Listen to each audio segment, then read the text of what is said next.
Hello everyone, welcome to Krishnatri classes. In last lecture we discuss all the part of theory related to error.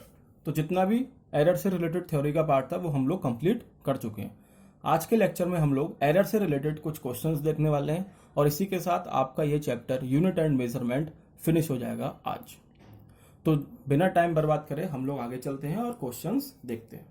तो आपका पहला question है, in an experiment the time period of oscillation of a simple pendulum is measured and the reading are 3.63, 3.56, 3.42, 3.71 and 3.80. Find absolute error. आपने एक experiment करा और उसमें आपने सिंपल पेंडुलम का टाइम मेजरमेंट करा. आपने 5 रीडिंग ले ली. 5 रीडिंग है, 5 रीडिंग आपने ले ली. अब आपको इसका एब्सोल्यूट एरर बताना है. तो जैसा कि आप लोगों ने थ्योरी में पढ़ा था और मैंने पढ़ाया था कि एब्सोल्यूट एरर क्या होता है. Absolute error is nothing but the difference between the true value and the reading. जो आपने रीडिंग ली और जो आपका ट्रू वैल्यू आया या जो रीडिंग का मीन आया उसका डिफरेंस जो होगा वो आपका एब्सोल्यूट एरर होगा. तो मेरे पास रीडिंग गिवन है, मुझे सबसे पहले इसकी ट्रू वैल्यू निकालनी होगी. ट्रू वैल्यू या मीन वैल्यू. तो मीन वैल्यू कैसे निकालूंगा, तो हम इसका मीन निकाल देंगे, सबका सम कर देंगे, डिवाइड बाई जितनी रीडिंग होंगी. कितनी रीडिंग है, 1 2 3 4 5, 5 रीडिंग है. मैंने पांचों का सम करा, डिवाइड बाई 5, इसका मीन निकाल लिया 3.62. नाउ हम लोग को फाइंड क्या करना है, एब्सोल्यूट एरर. एब्सोल्यूट एरर होता है difference between mean and the reading. और यहाँ पे हम नेगेटिव साइन से हमारा कोई मतलब नहीं होता क्योंकि मॉड लगा होता है. मैंने तुम लोग को बताया था मॉड का मतलब है कि हमें सिर्फ पॉजिटिव वैल्यू लेनी है. तो हम क्या कर देंगे, एब्सोल्यूट एरर पहली रीडिंग के लिए मैंने डेल्टा x1 मान लिया. तो पहली रीडिंग में से जो कि 3.63 है उसमें से मैंने मीन वैल्यू माइनस कर दी 3.62. तो कितना आ गया, 0.01. इन द सेम मैनर मैं डेल्टा x2 निकाल लूंगा. डेल्टा x2 दूसरी रीडिंग कितनी है, 3.56 माइनस 3.62. तो ये आपकी आ जाएगी 0.06 सेकेंड. सिमिलरली आप डेल्टा x3, डेल्टा x4 और डेल्टा x5 फाइंड कर सकते हो. तो ये था आपका पहला न्यूमेरिकल, बिल्कुल बेसिक था एरर से रिलेटेड. थ्योरी में अगर आप लोगों ने थोड़ा ध्यान दिया हो तो एब्सोल्यूट एरर और ट्रू वैल्यू के ये डायरेक्ट क्वेश्चंस हैं और इसी तरह का क्वेश्चन बनता है एब्सोल्यूट एरर का.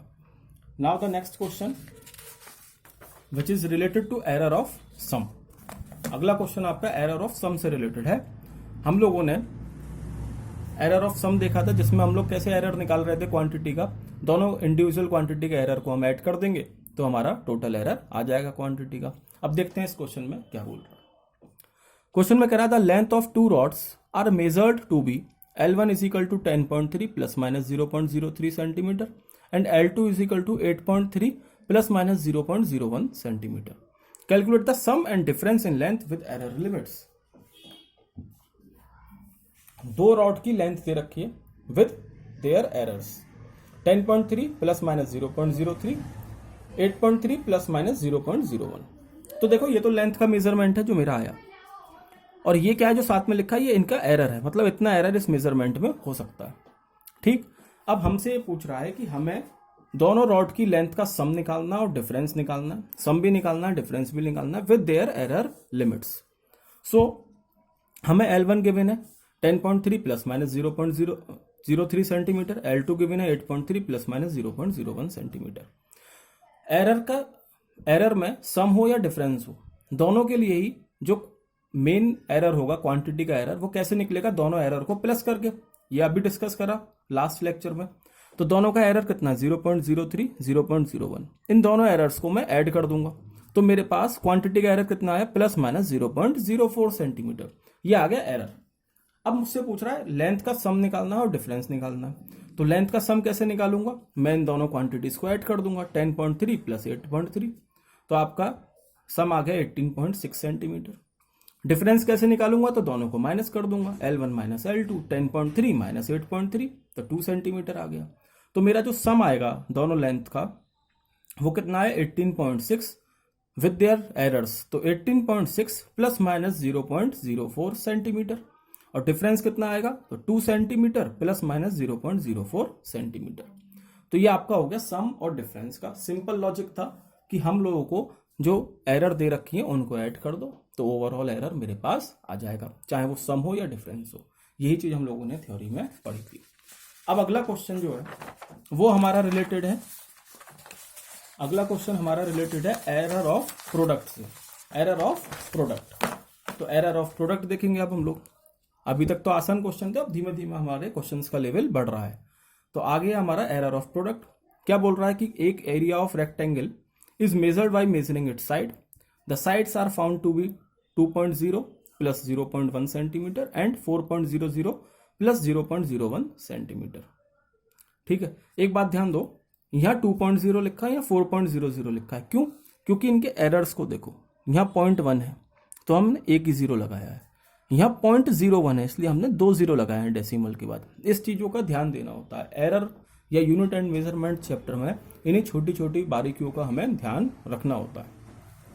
तो लेंथ कितनी हो गई 2.0 प्लस मैंने एक मेजरमेंट लेंथ मान लिया, दूसरा ब्रेथ मान लिया, क्योंकि एरिया ऑफ रेक्टेंगल की बात कर रहा है। एरिया ऑफ रेक्टेंगल क्या होता है? Length into breadth. अब ये फाइंड इट्स एरिया ही निकलवा रहा है विथ प्रॉपर लिमिट्स। तो आगे बढ़ते हैं क्वेश्चन के साथ। लेंथ मान ली, एक ब्रेथ मान ली। लेंथ, अब मुझे एरिया निकालना है तो सिंपली लेंथ इंटू ब्रेथ कर दूंगा, तो एरिया तो इससे निकलेगा 2 इंटू 4, तो एरिया आ गया आपके पास 8.0 सेंटीमीटर स्क्वायर। अब देखो मैंने यहाँ गलती कर रखी है, ये 8.00 सेंटीमीटर स्क्वायर होगा, अभी डिस्कस करेंगे। चलो 8.00 करो, तो ये हो गया 2 इंटू 4, तो एरिया आ गया आपके पास 8 सेंटीमीटर स्क्वायर। ये तो एरिया आ गया, सिंपल है। अब इसके बाद हमें निकालना एरर। एरर मैंने तुम लोगों को कैसे बताया था कि जो भी फॉर्मूला बना, जैसे ये वाला फॉर्मूला, सबका रिलेटिव एरर लिख दो और बीच में प्लस का साइन लगा दो। तो delta A upon A plus delta L upon L plus delta B upon B. मैंने क्या बोला था? सबका रिलेटिव एरर लिख दो, delta A upon A is equal to delta L upon L plus delta B upon B. समझ में आया? यही चीज बताई थी। अब मुझे निकालना क्या है इसमें? एरर मतलब डेल्टा ए। और मुझे क्या क्या गिवन है? डेल्टा एल गिवन है, कहाँ है? ये रहा delta L. Delta be given है, कहाँ है? ये रहा डेल्टा बी। एल कहाँ है? एल ये वाली वैल्यू हो गई। बी कहाँ है? बी ये वाली हो गई 4। और ए कहाँ है? अभी निकाला है। सारी वैल्यू आप इसमें पुट कर दोगे, आपके पास क्या आ जाएगा? डेल्टा ए की वैल्यू आ जाएगी और आपका फाइनल आंसर, फाइनल रिजल्ट क्या हो जाएगा? A is equal to 8.00 plus minus 0.42 centimetre square.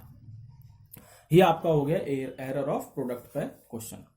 समझ में आ गया होगा। यही चीज मैंने तुम लोगों को बताई थी कि एरर ऑफ प्रोडक्ट कैसे निकालोगे। सबका रिलेटिव एरर लिख दो और बीच में प्लस का साइन लगा दो, और अगर पावर होती है इनके ऊपर तो पावर आगे आ जाती है इनके। ठीक है, आगे चलते हैं। अगला क्वेश्चन, अगला क्वेश्चन आपका है when a body moves with velocity v1 for first half of the journey and v2 for the remaining half of the journey, it's average velocity is given by 2 upon v average, AV का मतलब average, is equal to 1 upon v1 plus 1 upon v2। Simple question है। क्या बोल रहा है? कोई body है जो मूव कर रही है v1 वेलोसिटी से पहले हाफ में जर्नी के, और v2 वेलोसिटी से मूव कर रही है बचे हुए जर्नी में। ठीक है, हमें इसकी एवरेज वेलोसिटी कैसे निकालनी है? उसका फॉर्मूला हमारे पास गिवन है, 2v average is equal to 1 upon v1 plus 1 upon v2। ये क्वेश्चन में गिवन है। फिर उसने तुम लोगों को v1 और v2 की वैल्यू दे दी। v1 is 15 plus minus 0.5 metre per second, v2 is 30 plus minus 0.1 metre per second. Now हम लोगों को फाइंड करनी है इसकी एवरेज वेलोसिटी v एवरेज, लेकिन विद इन एरर लिमिट्स के साथ। सिंपल है। सबसे पहले तो हम v एवरेज निकाल लेंगे, जैसे पीछे एरिया निकाला था। v एवरेज कैसे निकलेगा? तो v1 की वैल्यू पुट कर दो इस फॉर्मूले में और v2 की वैल्यू पुट कर दो। v1 की वैल्यू 15 है, एरर नहीं, ये मेन वैल्यू, तो 15 हो गई, और ये 30 v2 की वैल्यू हो गई। हम इसको सॉल्व करेंगे तो आपका v एवरेज आ जाएगा 20 मीटर पर सेकेंड। ठीक है, अब हमें निकालनी है एरर। एरर कैसे निकलेगी? तो सेम सिंपल लॉजिक जो पहले बताया था, जो क्वांटिटी है उनका रिलेटिव एरर लिख दो और बीच में प्लस का साइन लगा दो। ठीक है, अब तुम लोग कहोगे ये तो प्रोडक्ट नहीं है सर, तो आप इसको प्रोडक्ट की फॉर्म में चेंज तो कर सकते हो। 2 upon v average is equal to v1 v2 v1 plus v2, लेकिन इतना सब कुछ करने की जरूरत है नहीं। ऐसा करोगे तो कंफ्यूजन हो जाएगा, फिर इसको सॉल्व करने में दिक्कत हो जाएगी अगर तुमने ऐसे करा दो, क्योंकि कॉम्प्लिकेटेड हो जाएगा। हमारा मकसद क्या है कि चीज को आसान बनाना। तो एरर कैसे कैलकुलेट करेंगे? तो थोड़ा सा डिफरेंशिएशन याद करो।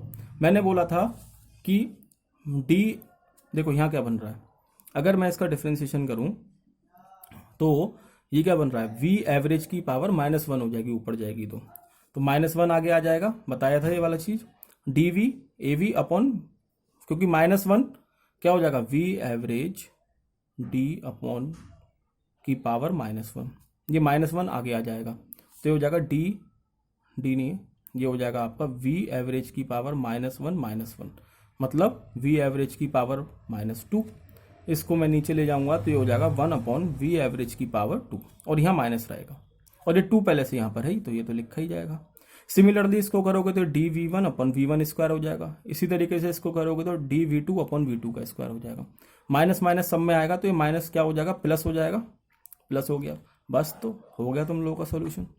डी वी वन की वैल्यू तो मैं गिवन है 0.5, डी वी टू की वैल्यू गिवन है 0.1, वी वन की वैल्यू गिवन है 15, वी टू की वैल्यू गिवन है 30, वी एवरेज की वैल्यू अभी निकाली 20, सारी वैल्यू इसमें पुट कर देना, डी वी एवरेज की वैल्यू आ जाएगी। ठीक है, जैसी डी वी एवरेज की वैल्यू आएगी तो इसमें देखो कुछ नहीं करा, सिर्फ सिंपल कैलकुलेशन करिए, सारी वैल्यू पुट कर दी।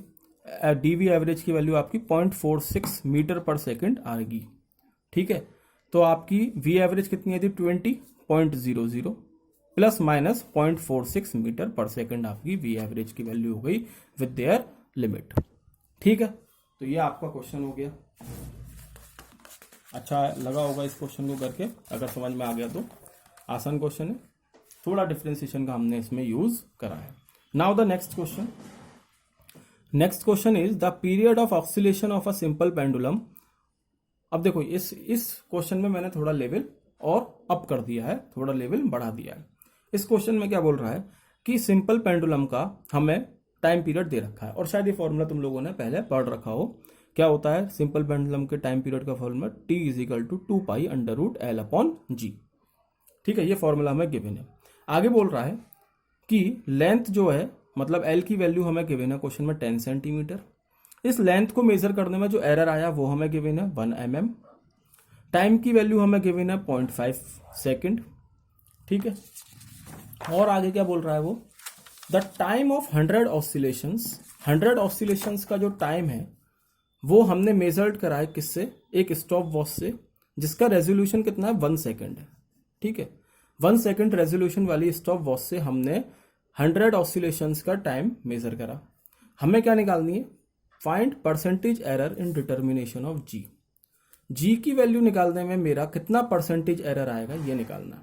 तो तुम लोगों को अगर याद हो तो परसेंटेज एरर का फॉर्मूला हमने क्या बताया था, कोई error delta x upon x multiply by 100 कर दो, मतलब रिलेटिव एरर में 100 का मल्टीप्लाई कर दूंगा तो परसेंटेज एरर आ जाएगी। मुझे क्योंकि यहाँ मेजरमेंट परसेंटेज एरर किसकी निकालनी है, जी की, ग्रेविटी की, एक्सेलरेशन ड्यू टू ग्रेविटी। तो मैं यहाँ पे पहले जी को सब्जेक्ट बना लूंगा। कैसे, इसमें मैंने स्क्वायरिंग कर दी दोनों तरफ, तो जगह T square is equal to 4 pi square, under root यहाँ से हट जाएगा एल अपॉन जी। इस जी को इधर शिफ्ट कर दूंगा, टी स्क्वायर नीचे आ जाएगा, तो ये फॉर्मूला मेरे पास आया G is equal to 4 pi square L upon T square. थोड़ा सिंपल दिखने के लिए फॉर्मूले को मैंने क्या करा, 4 पाई स्क्वायर एल और इस टी की पावर को लिख दिया, टी स्क्वायर को लिख दिया टी की पावर -2, ऊपर ले गया तो पावर हो गई -2। ठीक है, सेम ये तो कांस्टेंट है, इससे हमें मतलब नहीं है, ये यहां से हट जाएगा, कैंसिल हो जाएगा। ठीक है, कांस्टेंट से मतलब नहीं है। अब हमें यहाँ पे सब देखो, अब ये प्रोडक्ट हो गया एल इंटू टी की पावर -2।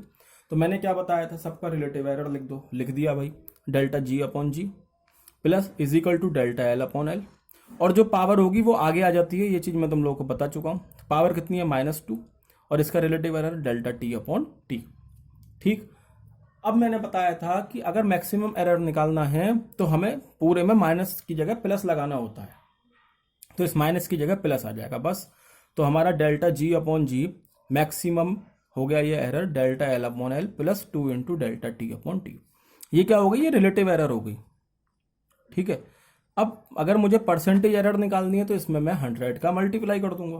तो नेक्स्ट स्टेप में मैंने जितनी भी यहाँ टर्म आई रिलेटिव एरर वाली, सब में 100 का मल्टीप्लाई कर दिया। Delta G upon G maximum into 100, delta L upon L into 100, delta T upon T into 100, और 2 यहाँ पर है। ठीक, अब सारी वैल्यू इसमें पुट कर देंगे। कैसे, डेल्टा जी अपॉन जी इंटू 100 तो मुझे निकालना ही है, परसेंटेज एरर तो निकालनी है। ठीक है, यही तो परसेंटेज एरर है, ये निकालनी है। बाकी एल, डेल्टा एल मुझे क्वेश्चन में गिवन है, अगर तुम लोगों ने ध्यान दिया हो क्वेश्चन पे, डेल्टा एल मुझे 1 mm गिवन है। तो डेल्टा एल मुझे 1 mm क्वेश्चन में गिवन है। अब कहोगे 0.1 कहाँ से आ गया फिर? तो इस क्वेश्चन में एक चीज़ पे ध्यान देना कि मुझे जो लेंथ की वैल्यू है ना वो सेंटीमीटर में गिवन है। तो अगर लेंथ मेरे पास सेंटीमीटर में है तो एरर भी सेंटीमीटर में होना चाहिए, या फिर लेंथ mm में होनी चाहिए। तो मैंने यहाँ पर लेंथ 10 सेंटीमीटर पुट कर दी और इस डेल्टा एल को मैंने mm से मीटर सेंटीमीटर में चेंज कर दिया। 1 सेंटीमीटर में आपके 10 mm होते हैं, 10 mm। तो आपके 1 mm में कितना सेंटीमीटर हो जाएगा? 0.1 सेंटीमीटर हो जाएगा, वो मैंने यहाँ पुट कर दिया। डेल्टा एल पुट कर दिया, एल आपका 10 है इंटू 100 प्लस 2 इंटू, अब यहाँ मुझे डेल्टा टी नहीं गिवन क्वेश्चन में, डायरेक्टली नहीं गिवन, वैसे गिवन है, तो अभी देखेंगे इसको। और टी की वैल्यू हमें 0.5 दे रखी है, टाइम पीरियड 0.5 दे रखा था, हमने पुट कर दिया। अब मेरे पास यहाँ पे सिर्फ दिक्कत रहेगी डेल्टा टी की। तो डेल्टा टी के लिए इस क्वेश्चन में एक लाइन बोली गई है, the time of 100 oscillation has been measured with a stop watch of 1 second. 1 second इसका, जिस स्टॉप वॉच का रेजोल्यूशन 1 सेकेंड है, उससे मैंने 100 ऑसिलेशंस का टाइम मेजर करा है। ठीक है, तो 100 ऑसिलेशंस, तो इसका मतलब 100 ऑसिलेशन मैं 1 सेकंड में मेजर कर रहा हूं, 1 सेकंड वाली स्टॉप वॉच से मेजर कर रहा हूं। तो एक ऑसिलेशन के कितना हो जाएगा रेजोल्यूशन? एक ऑसिलेशन के लिए 1/100, और यही 1/100 मेरा क्या है? डेल्टा टी है। तो 0.01 सेकेंड आपका डेल्टा टी आ गया। बस अब आपके पास सारी वैल्यू गिवन है, आप यहाँ इस डेल्टा टी की जगह 0.01 पुट कर दो। इसको सॉल्व करोगे तो ये पूरा देखो, इसको सॉल्व करोगे तो ये 1% आएगा, ये वाला आपका 4% आएगा। टोटल आपका डेल्टा जी परसेंटेज एरर कितना आया? 5%।